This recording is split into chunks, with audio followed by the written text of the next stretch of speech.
আচার্য exclusive চ্যানেলে তোমাদের সকলকে স্বাগত জানাই। আজকে আলোচনা করব তোমাদের দশম শ্রেণীর পর্ষদের টেস্ট পেপার থেকে history new integrated government high school থেকে তোমাদের পুরুলিয়ার যে সমস্ত 2 নম্বরের কোশ্চেনগুলি আছে সেগুলোর অ্যান্সার নিয়ে আলোচনা করব। আর এর আগের ভিডিওতে কিন্তু আমি তোমাদের 7টা সেট কিন্তু করে দেখিয়েছি, তাই সেই সমস্ত ভিডিওগুলো যারা দেখোনি তারা কিন্তু অবশ্যই এই চ্যানেলের প্লে লিস্টে গিয়ে দেখে নেবে। আর তোমরা সবাই জানো যে পর্ষদের টেস্ট পেপার থেকে তোমাদের কিন্তু 70 থেকে 80% কিন্তু কমন থাকে। তাই অবশ্যই পর্ষদের টেস্ট পেপারটা কিন্তু ভালো করে 10টা থেকে 15টা সেট কিন্তু তোমরা ভালো করে করবে। আর তোমাদের যেমনটা বলেছি 10টা সেট করানো হয়ে গেলেই আমি কিন্তু তোমাদের 16 তারিখে যে 2 নম্বরের কোশ্চেনগুলো আসবে সেগুলোর কিন্তু একটা সাজেশন নিয়ে আসবো। সেই সাজেশন থেকে তোমরা কিন্তু 25টা করে গেলেই কিন্তু 11টা পেয়ে যাবে, 10টা থেকে 11টা পেয়ে যাবে। তাই অবশ্যই ওটা কিন্তু দেখতে থাকবে।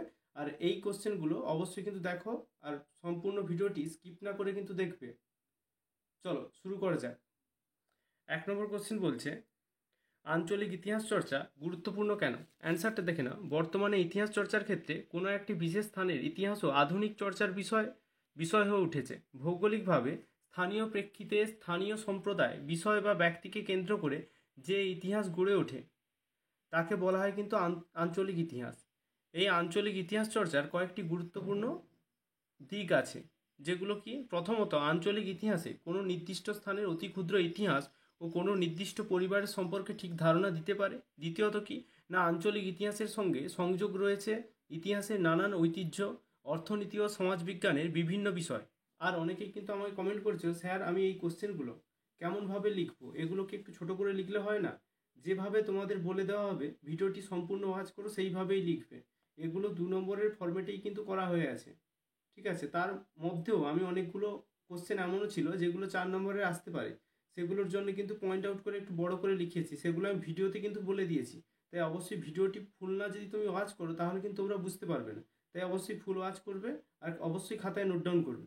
চলো 2 নম্বরের কোশ্চেন। এই কোশ্চেনটা কিন্তু খুবই গুরুত্বপূর্ণ কোশ্চেন, কারণ সংবাদপত্র ও সাময়িক পত্রের মধ্যে পার্থক্যটা অনেকগুলো সেটাই দেখা যাচ্ছে। অ্যান্সার কি? 1 নম্বর, সময়কালগত যদি পার্থক্য করি, সংবাদপত্রের সময়কাল সাময়িক পত্র প্রকাশের অনেক আগে বলে মনে করা হয়। আর 2 নম্বর কি বলছে? আকার আকৃতিগত পার্থক্য। সংবাদপত্র ও সাময়িক পত্রের মধ্যে কিছু আকার আকৃতিগত পার্থক্য রয়েছে। সংবাদপত্রগুলি আকারে সাময়িক পত্রের তুলনায় অনেক বড় হয়ে থাকে। এরা পৃষ্ঠাগুলি কি হয়? খোলা থাকে। অন্যদিকে সাময়িক পত্রগুলির আয়তনও তুলনামূলকভাবে ছোট হয়। অনেক সময় এগুলি বইয়ের মতো বাঁধাই করা হয়। 3 নম্বর কি বলছে? প্রকাশনার সময়কাল। প্রকাশনার সময়কাল কি না, সাময়িক পত্র প্রকাশনার একটি নির্দিষ্ট সময় থাকে। এটি কখনো সাপ্তাহিক বা কখনো মাসিকভাবে প্রকাশিত হয়। যেহেতু সংবাদপত্র দৈনন্দিন জীবনের ঘটনাবলী তুলে ধরে, তাই এটি কিন্তু প্রতিদিন প্রকাশিত হয়। আর 4 নম্বর পয়েন্ট বলছে বিষয়গত পার্থক্য। না, সংবাদপত্রগুলি থেকে আমরা দৈনন্দিন জীবনের বিভিন্ন ঘটনা, সমাজের বিভিন্ন দিকের পুঙ্খানুপুঙ্খ বর্ণনা পাই। সেখানে প্রতিটি বিষয়ে কিন্তু গুরুত্ব থাকে, কিন্তু নির্দিষ্ট বিষয়কে কেন্দ্র করে সাময়িক পত্র প্রকাশিত হয়। এই ছিল তোমাদের 2 নম্বরের কোশ্চেনের অ্যান্সারটা। 3 নম্বর কোশ্চেন কি বলছে? উডের নির্দেশনামা কি? ভারত পাশ্চাত্য শিক্ষার বিস্তারের জন্য লর্ড হার্ডিঞ্জ 1844 সালে ঘোষণা করেন যে সরকারি চাকরিতে ইংরেজি ভাষা জানা ব্যক্তিদের অগ্রাধিকার দেওয়া হবে। এই কাজকে আরও উৎসাহিত করার জন্য কিন্তু 1854 সালে কোম্পানির বোর্ড অফ কন্ট্রোলের সভাপতি চার্লস উড একটি নির্দেশনামা প্রকাশ করেন। এই নির্দেশনামা কিন্তু উডের ডেসপ্যাচ নামে কিন্তু পরিচিত। এই নির্দেশনামায় কিছু সুপারিশ ছিল। সেই সুপারিশগুলি কি কি? এই তোমাদের বলছে উডের ডেসপ্যাচ কি, এই ডেসপ্যাচটা কাকে বলে তুমি লিখে দিলে, কিন্তু এখানে কিন্তু নির্দেশনামা সুপারিশগুলিও কিন্তু দিতে হবে, সেটা যেন মাথায় থাকে। 1 নম্বর কি বলছে? কলকাতা, বোম্বাই ও মাদ্রাজে বিশ্ববিদ্যালয় স্থাপন করতে হবে। 2 নম্বর কি না, একটি পৃথক শিক্ষা দপ্তর প্রতিষ্ঠান করতে হবে। 3 নম্বর বলছে শিক্ষক শিক্ষণ বিদ্যালয় স্থাপন করতে হবে। 4 নম্বর বলছে প্রাথমিক ও মাধ্যমিক বিদ্যালয় কিন্তু প্রতিষ্ঠা করা দরকার। এই 4টা পয়েন্ট দিলেই কিন্তু হবে।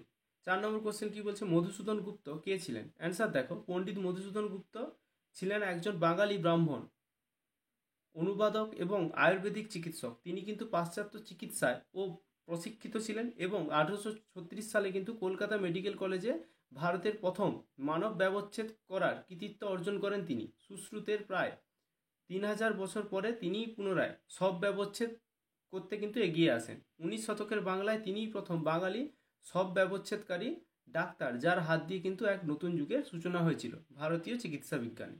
5 নম্বর কোশ্চেন, এই কোশ্চেনটাও খুবই গুরুত্বপূর্ণ কোশ্চেন। ফরাজি আন্দোলন কি ধর্মীয় পুনর্জাগরণের আন্দোলন? অ্যান্সারটা দেখো, ফরাজি শব্দের অর্থ হলো ইসলাম নির্ধারিত বাধ্যতামূলক কর্তব্য। মূলত একেশ্বরবাদ, সামাজিক সাম্য সহ কোরআনের নির্দেশ যথাযথভাবে পালন করার জন্য 1820 সালে মৌলভী হাজী শরীয়ত উল্লাহ যে সংস্কার আন্দোলন গড়ে তোলেন তা কিন্তু ফরাজি আন্দোলন নামে পরিচিত। সুতরাং এই আন্দোলনের প্রধান লক্ষ্যই ছিল কিন্তু ইসলামের শুদ্ধিকরণ করে ধর্মীয় পুনর্জাগরণ ঘটান। তবে শরীয়ত উল্লাহ মৃত্যুর পর তার পুত্র মোহাম্মদ মুহসিন বা দুদু মিয়া যে ছিলেন, এই আন্দোলনকে কিন্তু অত্যাচারী জমিদার ও নীলকরদের বিরুদ্ধে একটি শক্তিশালী কৃষক আন্দোলনে পরিণত করে। ফলে এই আন্দোলন ক্রমশ কিন্তু ব্রিটিশ বিরোধী কৃষক আন্দোলনে রূপান্তরিত হয় বলে কিন্তু অধ্যাপক নরহরি কবিরাজ এবং ডক্টর অভিজিৎ দত্ত মনে করেন। 6 নম্বর কোশ্চেন, বিদ্রোহ, অভ্যুত্থান ও বিপ্লব বলতে কি বোঝো? বিদ্রোহ কি? বিদ্রোহ, অভ্যুত্থান ও বিপ্লব অনেকটা এক মনে হলেও বাস্তবে কিন্তু এদের মধ্যে কিছু প্রভেদ রয়েছে। নিম্নে তা বিস্তারিত আলোচনা করা হলো। বিদ্রোহ বলতে কি বোঝো? না, প্রথমত বিদ্রোহ বলতে বোঝায় সরকার বা স্থানীয় প্রশাসনের বিরুদ্ধে মানুষের অসন্তোষ। দ্বিতীয়ত কি, সরকার বা স্থানীয় প্রশাসনের স্বৈরাচারী শাসনের অত্যাচার ও শোষণের বিরুদ্ধে মানুষের দীর্ঘদিনের পুঞ্জীভূত ক্ষোভের বহিঃপ্রকাশ হলো বিদ্রোহ। তৃতীয়ত কি, না বিদ্রোহের ফলে সরকারের পরিবর্তন হয় না, নামমাত্র প্রশাসনিক সংস্কার হয়। চতুর্থ কি, না বিদ্রোহে গণতন্ত্র, প্রজাতন্ত্র প্রভৃতি আদর্শের কথা ওঠে না, মানুষের সাময়িক কোনো সমস্যার প্রশ্নগুলি কিন্তু বড় হয়ে ওঠে। অভ্যুত্থান বলতে কি বোঝো? বিদ্রোহ গেল, অভ্যুত্থানটা কি? না, প্রথমত অভ্যুত্থানের মানুষের যোগাযোগ কম থাকে, মুষ্টিমেয় গোষ্ঠী বিশেষ বা ব্যক্তির প্রচেষ্টার মাধ্যমে এক্ষেত্রে ক্ষমতা লাভ করে। দ্বিতীয়ত কিনা অভ্যুত্থান হঠাৎ করে ঘটে, তাই সরকারের নীতি বা শাসন এখানে গুরুত্ব পায় না, ক্ষমতা লাভই এখানে কিন্তু সর্বাধিক প্রাধান্য পায়। তৃতীয়ত কিনা অভ্যুত্থানের মাধ্যমে যে সরকার প্রতিষ্ঠিত হয় তাতে কিন্তু গণতন্ত্র, প্রজাতন্ত্র প্রভৃতি আদর্শের মৃত্যু ঘটে। 7 নম্বর কোশ্চেন, ভারত সভার উদ্দেশ্য কী ছিল? 1876 সালে রাষ্ট্রগুরু সুরেন্দ্রনাথ বন্দ্যোপাধ্যায়ের উদ্যোগে এবং আনন্দমোহন বসু, শিবনাথ শাস্ত্রী প্রমুখের সহযোগিতায় কিন্তু কলকাতায় গড়ে ওঠে ইন্ডিয়ান অ্যাসোসিয়েশন বা ভারত সভা। এই সংগঠন প্রতিষ্ঠার প্রধান উদ্দেশ্য ছিল, 1 নম্বর পয়েন্টে বলছে, ভারতীয়দের সার্বিক কল্যাণ সাধন ও স্বার্থ রক্ষা করা। 2 নম্বর কিনা এই উদ্দেশ্য পূরণের জন্য ভারতীয় মধ্যবিত্ত শ্রেণীর মধ্যে রাজনৈতিক চেতনার প্রসার ঘটানো। এই দুটি উদ্দেশ্য সাধনের জন্য ভারত সভা কিছু নির্দিষ্ট কর্মসূচি গ্রহণ করে। যেমনভাবে কি করে না, 1 নম্বর হচ্ছে জনমত গঠন করা, 2 নম্বর হচ্ছে রাজনৈতিক স্বার্থে ভারতের বিভিন্ন অঞ্চলের অধিবাসীদের ঐক্যবদ্ধ করা, 3 নম্বর হিন্দু ও মুসলিম সম্প্রদায়ের মধ্যে সাম্প্রদায়িক সম্প্রীতি স্থাপন করা, এবং 4 নম্বর হচ্ছে স্বল্প শিক্ষিত সাধারণ ভারতীয়দের রাজনৈতিক গণ আন্দোলনে সামিল করা। এবার তুমি এখান থেকে 2 পয়েন্ট কি 3টে পয়েন্টও দিতে পারো, কিন্তু মেন 2 পয়েন্টের উপরে কিন্তু ভিত্তি করে এই পয়েন্টগুলো। 8 নম্বর কোশ্চেন কি বলছে, ভারত মাতা চিত্রের বৈশিষ্ট্য কি? অ্যান্সার দেখো, ভারত মাতা চিত্রটি শিল্পী অবনীন্দ্রনাথ ঠাকুরের এক অসামান্য সৃষ্টি। বঙ্গভঙ্গ বিরোধী আন্দোলনের সময় তিনি বঙ্গমাতা নামে এই চিত্রটি কিন্তু অঙ্কন করেছিলেন। হিন্দুদের ধনসম্পদের অধিকারিণী দেবী লক্ষ্মীর অনুকরণে চতুর্ভুজা এই চিত্রটি কিন্তু ভগিনী নিবেদিতা ভারত মাতা নামে অভিহিত করেন। এই চিত্রটির বৈশিষ্ট্য বা তাৎপর্যগুলি কি? বৈশিষ্ট্যগুলি দেখে নেবে। 1 নম্বর পয়েন্টে বলছে, ভারত মাতার পরনে গৌরিক বস্ত্র, যা ভারতীয় হিন্দু সংস্কৃতির ধারণাকে প্রকাশ করে। 2 নম্বর, তার এক হাতে শস্য অর্থাৎ ধানের শীষ, যা তার সন্তানের জন্য অন্ন সংস্থানের বার্তা প্রকাশ করে। 3 নম্বর কি বলছে না, তার দ্বিতীয় হাতে শ্বেত বস্ত্র, এটা সন্তানের জন্য মায়ের পরিধান যোগানের কিন্তু ইঙ্গিত করে। 4 নম্বর কি না, তার তৃতীয় হাতে পুঁথি বা পুস্তক অর্থাৎ বেদ শিক্ষাদানের নিশ্চয়তা বিধান করেছে। 9 নম্বর কোশ্চেন কি বলছে না, স্কুল বুক সোসাইটি কেন গঠিত হয়েছিল? না, 19 শতকে বাংলায় পাশ্চাত্য শিক্ষা বিস্তারে ডেভিড হেয়ার গুরুত্বপূর্ণ অবদান রেখেছেন। মূলত তারই উদ্যোগে 1847 সালে ক্যালকাটা স্কুল বুক সোসাইটি গড়ে ওঠে। পাশ্চাত্য শিক্ষার বিস্তারে সহায়তা করার জন্য বাংলা ও ইংরেজি ভাষায় পাঠ্যপুস্তক রচনা, প্রকাশ ও বিতরণের উদ্দেশ্যে তিনি কিন্তু এই প্রতিষ্ঠান গড়ে তোলেন। শিক্ষার প্রসারের জন্য কম খরচে অথবা বিনামূল্যে ছাত্রছাত্রীদের বিতরণের জন্য এই প্রতিষ্ঠান প্রচুর পাঠ্যপুস্তক প্রকাশ করে।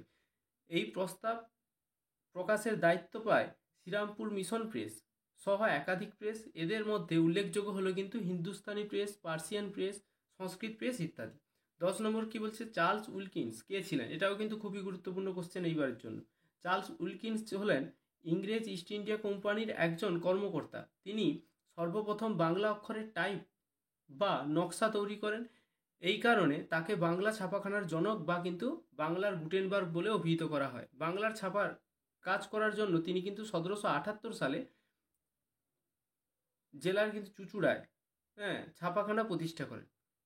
11 নম্বর কোশ্চেন কি বলছে, ত্রিপুরী কংগ্রেস কি? আর একটা কথা তোমাদের বলে রাখি, আমি কিন্তু তোমাদের বেস্ট 130টা কোশ্চেন, হিস্ট্রি থেকে বেস্ট 130টা কোশ্চেন, এসএকিউ এমসিকিউ থেকে যে আসে, তোমাদের মোট করতে হয় 33টা, ওর মধ্যে থেকেই কিন্তু তোমাদের 20টার মতো পেয়ে যাবে, 20টার মতো পেয়ে যাবে। আর বাকিটা কিন্তু তোমরা 10টা থেকে 15টা সেট করলেই পর্ষদের ওইখান থেকে কিন্তু পেয়ে যাবে। ঠিক আছে, তার জন্য কিন্তু ভালো করে ওই 130টা যে বেস্ট কোশ্চেন আছে ওটা কিন্তু অবশ্যই দেখে নেবে। ত্রিপুরী কংগ্রেস কি না, 1939 সালে ত্রিপুরীতে কংগ্রেসের অধিবেশন অনুষ্ঠিত হয়। ত্রিপুরী মধ্যপ্রদেশের একটি ছোট গ্রাম। কংগ্রেসের এই অধিবেশনে সুভাষচন্দ্র বসু কিন্তু ভারতীয় জাতীয় কংগ্রেসের সভাপতি পদে নির্বাচিত হন।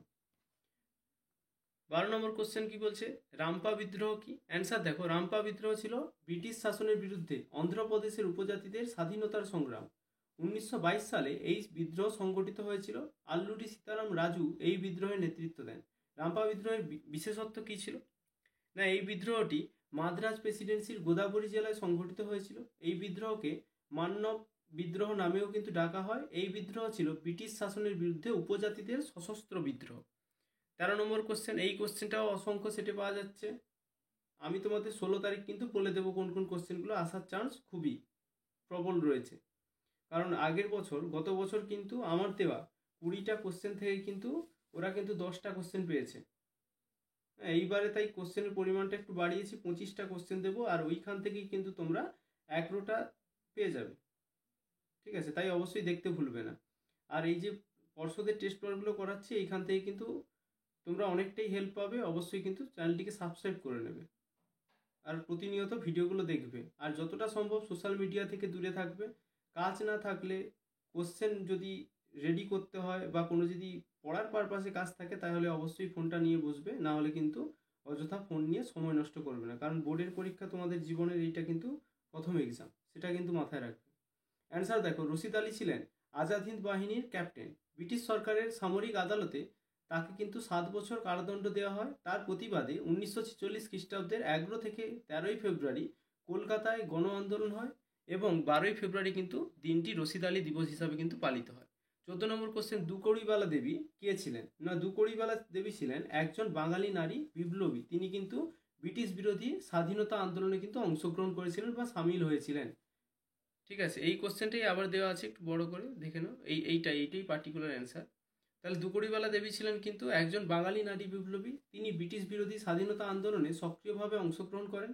তিনি বাংলার প্রথম দিকের নারী বিপ্লবীদের মধ্যে অন্যতম। দুকড়িবালা দেবী জীবন সংক্রান্ত কিছু তথ্য, তিনি কিন্তু 1887 সালে 21শে জুলাই জন্মগ্রহণ করেন। তিনি বঙ্গভঙ্গ বিরোধী আন্দোলনে সক্রিয়ভাবে অংশগ্রহণ করেন। তিনি বিপিন বাহিনীর কিন্তু বিপিন বিহারী গাঙ্গুলির অধীনে কিন্তু প্রশিক্ষিত প্রথম নারী বিপ্লবী। তাকে কিন্তু রোদ্দা অস্ত্র চুরির সাথে জড়িত থাকার জন্য ব্রিটিশ সরকার কিন্তু গ্রেপ্তার করেছিলেন। মানে ওই যে তোমার মশার পিস্তল চুরির অপরাধে কিন্তু জড়িত থাকার জন্য তাকে কিন্তু গ্রেপ্তার করেছিলেন। 15 নম্বর কোশ্চেন কি বলছে, পুনর্বাসনের যুগ বলতে কি বোঝো? পুনর্বাসনের যুগ বলতে সাধারণত একটি সমাজে বা দেশের মধ্যে পুনর্বাসনের প্রক্রিয়া ও তার প্রভাব বোঝায়। এটি এমন একটি সময়কাল যেখানে সমাজের বিভিন্ন অংশের মানুষের জীবনযাত্রা উন্নত করার জন্য বিভিন্ন পদক্ষেপ নেওয়া হয়। এই যুগে সাধারণত কি সামাজিক ন্যায়, অর্থনৈতিক উন্নয়ন এবং মানুষের মৌলিক অধিকার নিশ্চিত করার জন্য কাজ করা হয়। পুনর্বাসনের উদ্দেশ্য হলো সমাজের দুর্বল ও অবহেলিত অংশের মানুষের জন্য সুযোগ সৃষ্টি করা এবং তাদের উন্নয়নে কিন্তু সহায়তা করা।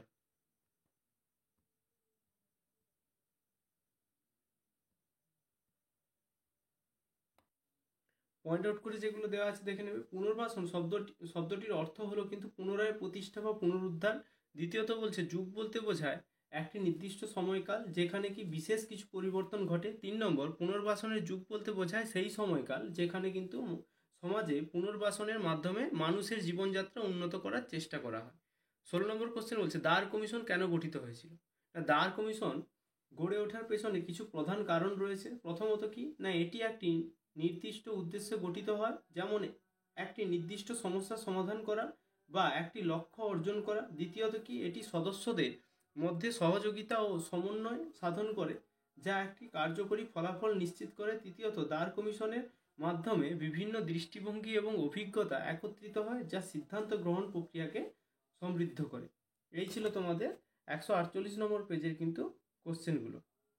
ব্যাস এইগুলোই তোমরা রেডি করবে। আর তার সঙ্গে ভিডিওটি ভালো লাগলে অবশ্যই কিন্তু একটা লাইক প্রদান করবে, আর চ্যানেলটিকে অবশ্যই সাবস্ক্রাইব করে রাখবে। তার কারণ হচ্ছে তোমাদের যে জিওগ্রাফির যে সমস্ত কোশ্চেনগুলো রয়েছে, সেটের কোশ্চেনগুলো রয়েছে, সেগুলো কিন্তু করাবো। আর তার সাথে সাথে জিওগ্রাফি থেকেও কিন্তু তোমাদের যে মানে সাজেশনটা হবে সেটাও কিন্তু আমি দিয়ে দেবো। থ্যাংক ইউ, আজকে এই পর্যন্ত। পরবর্তী ভিডিওটি দেখার জন্য অবশ্যই কিন্তু সাথে থাকবে। আর অযথা কিন্তু তোমরা ফোন ঘাঁটবে না, সোশ্যাল মিডিয়া থেকে দূরে থাকবে। আর তো কয়েকটা দিন, দেখতে দেখতে আজকে হয়ে গেল 14 তারিখ, আর কয়েকটা দিন পরেই কিন্তু এক্সাম। তাই মন দিয়ে ভালো করে পড়াশোনা করো, আর এইভাবে কিন্তু চালিয়ে যাও পড়াশোনা। চলো আজকে এই পর্যন্ত, থ্যাংক ইউ।